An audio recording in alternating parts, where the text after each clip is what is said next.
Couple interesting things. I was having a conversation. This is my man Boom. He came out here for a little bit. If you didn't watch, go, please. Go, go, go, go, go. Not right now.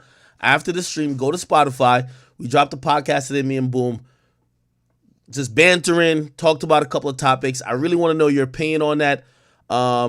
Because sometimes, I don't like the pod being too interview focused, but I do like doing interviews as well. But I want to know how you felt about like us just bullshitting, joking around, just kind of have a good time. So me and Boom, we did a podcast. Anyway, I don't know if we had this conversation on camera, but we definitely had that conversation in the car while we were driving to go film. He threw out, he was like, yo, what do you think if Drake sold his catalog, it would be worth, right? Now, this also piggybacks off something else, and we're going to get to the Michael Jackson thing in a little bit, but let's go all the way down. And Lil Duval actually said something. Let me see if I can find it. Lil Duval said, where is it at? No, I got it. Damn, do I post this much? God damn. By the way, salute to all my like chat niggas who continually help me with content that I could post. I don't know if you guys think I do it all by myself, but like there's a lot of chat niggas who really sending stuff. Okay, Lil Duval said if Justin Bieber, one of the biggest artists out, sold his catalog for $2 million, that should tell you how much these rest of these folks be capping. Now, this is off of everybody claiming they're selling their catalog for a wild amount of money. So if you don't know, so Justin Bieber, 200 million. We're gonna actually read this article because this is gonna be a very interesting article. Let's go to Variety. Everybody cool? Let me just check on everybody in the chat.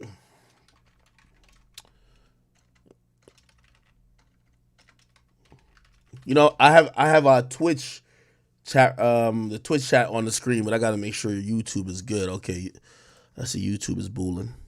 Okay.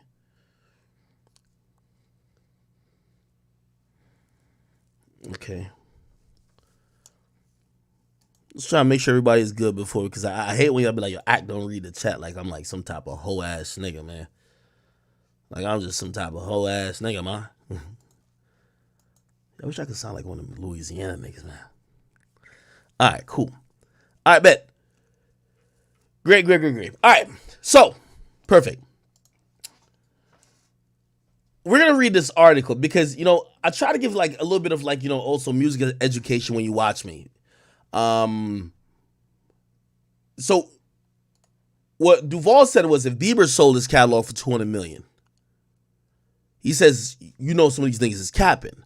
But the devil is in the details. A lot of times people don't understand the music business. I'm not saying Duval don't, and I haven't even researched this yet, but we're going to look at it live. Let's go to the Variety article because we got to know what niggas is selling. So I keep telling you, like, a lot of times dudes are doing some of these deals for their publishing. Some are selling their masters or their portion of the masters. I'm gonna try to help you help explain stuff in like nigga terms or just regular human terms, because I don't even know why they made even the music industry even sound so complicated. It's really simple, right? But I think they made it complicated that they could take advantage of artists.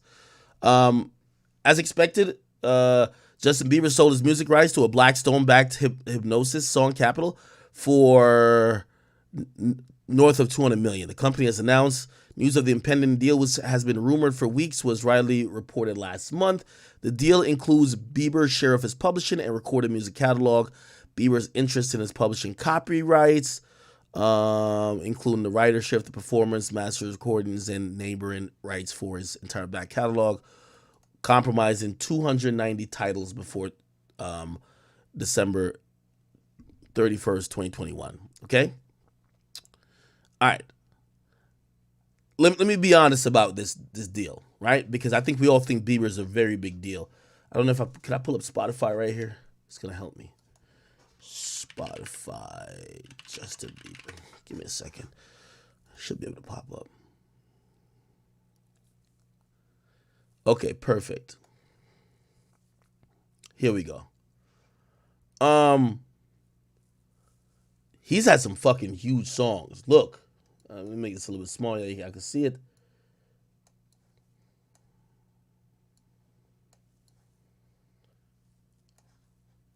Anytime you see about 1 billion streams on Spotify, those are songs probably eligible to be close to diamond. So look, he has a lot of songs. Look, I'll do see more. A lot of songs. That's why people are saying, how is he only getting 200 million? Like if Future got like 75, how is he getting 200 million? Right? And not that he probably dropped more songs in Future, but like, look, yeah, 68 million monthly listeners. Like, what the fuck is going on? Right? Now I'm gonna click on one of these songs. Okay, let's click on Baby. Everybody knows that song, Baby, right? Perfect. And this is another reason why I like, oh, it won't show me this shit. Oh, it won't show. Oh, I gotta log in. All right. I'll do it even easier. I'll go to Wikipedia. Justin Bieber Wikipedia. And I'm gonna try to make this very short because, you know, sometimes I feel like I'm giving like a lecture and some of y'all care and some of y'all don't give a fuck. The important thing to know when you're thinking about what niggas could possibly sell is, all right, let me just say this, right? All of these dudes, I don't care if it's Bieber or anyone else, they don't own their shit. Like the music business is all predicated on you don't owning your shit. It don't matter if you're a huge artist. It's predicated on you not owning your shit. It's actually worse for a pop artist because they drop less albums. It's better for a Future and a Young Boy because they're getting out of their deals like this because a lot of these dudes sign 4-album deals. How long does it take Bieber to drop 4 albums? Let's go to his discography, right?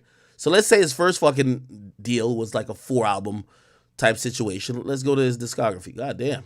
This motherfucker got everything. Discography. Okay, discography. Bingo. Here we go. 1, 2, 3, 4, 5, 6. He dropped 6 albums in 10 years. Because he's a pop artist, he doesn't drop that frequently. Now he's probably dropped, I don't know if he's dropped mixtape. No, there's just albums. Now he's done collabs this and third, but these are his albums. If you ask me, probably 4 or 5 of these are under the first contract he ever signed. Now maybe they probably are nice. Well, not even nice, but like, you know, the guy's making a shit ton of money. If you have him on a rookie contract, you probably just up the terms, like, for example, say the second album, say you signed him for, I don't know, who did he sign to? Did he sign to Akon or something like that? Right? And by the way, we got to look at where that goes through. Basically, like, I'm going to make this really short because I know some of y'all are bored with, you know, really the really nitty gritty of the music industry. He probably renegotiated once or twice, but he's still in that long contract. Here's the point. And it's the same thing going like Meg Thee Stallion and shit like that, right? But as I said, hip-hop artists produce music quicker and drop albums more frequently when it comes than pop acts, right?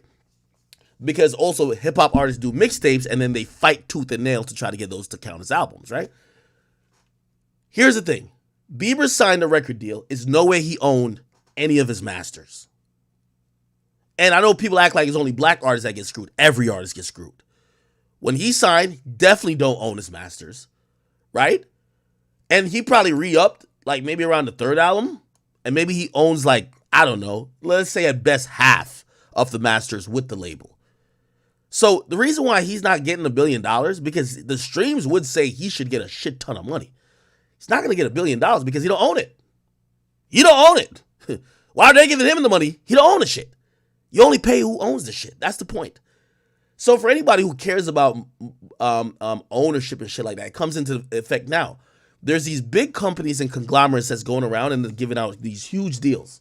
They're like, yo, we want your catalog, Future. We want this. By the way, a lot of them are Chinese based and they're actually overseas based, which if you've seen that spa balloon, they're buying up real estate in America. They're taking over TikTok, and they're buying up all the music. By the way, they own a Chinese company named Tencent. Chinese company. Tencent. They bought a piece of UMG, which is the biggest label that signs Drake. Look, Tencent buys UMG. They bought Tencent. So a Chinese company officially owns 20% of Universal Music Group. Who's under Universal? Drake, Kendrick, Taylor Swift, Post Malone, The Weeknd. As I'm saying, be warned. Be warned. Be warned. Be warned. China. China. Okay, anyway. For whatever reason, I don't know the play yet. I'm looking into it. I'm trying to talk to people, trying to figure out what the play is for this. Because they're getting funded billions of dollars to go to individual artists to buy their whole catalog. Right? There's a bunch of groups doing it. I don't know. Let me go back to Variety because we're going to try to be fact-based. I don't know if this is Chinese, though. I'm going to be honest. To Blackstone-backed hypnosis capital. You see, you always got to Google shit. Google shit. You got to figure out what the fuck it is. Okay, this is a UK investment company. Here we go. It's a UK investment company offering blah, blah. Okay. So it's a UK company. So all this tells me that we're getting international plays where people are doing venture capitals, big little, investment companies are buying up hip hop and I want to say just US artists' rights. Why? Interesting to think about, right? Just think about that. A lot of them are Chinese companies, but this one is particularly in the UK company. Now, again, to counter what my man Duval was saying, Bieber don't own most of his shit. That's why he's getting 200. Remember, usually when you sign to a label, they own the entire master. A normal record contract, you sign away your masters, but you get royalties, and you get advances, and you get a publishing.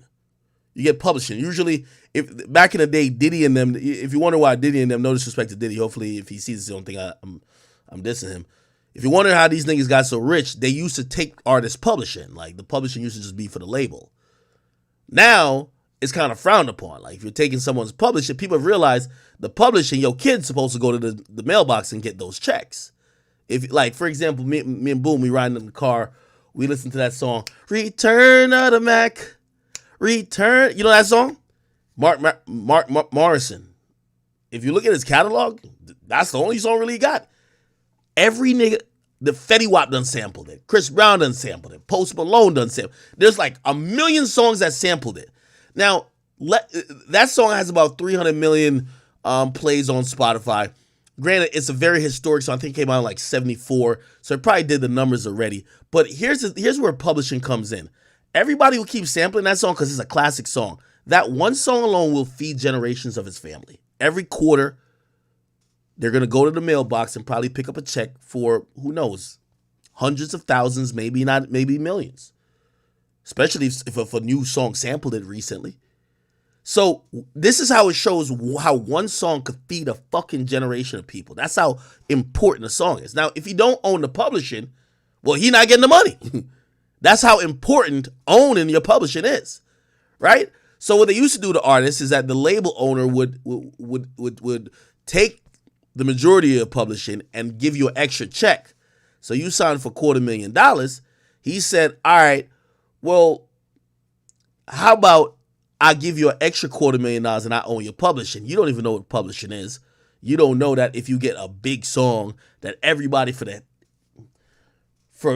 now till forever will ever fucking, sample, that's how you're going to get paid. You sign off with Diddy, said, okay, take my publishing, but give me the extra $250,000. Okay, dummy. You got $500,000 now, and now you made a song that's the biggest song ever.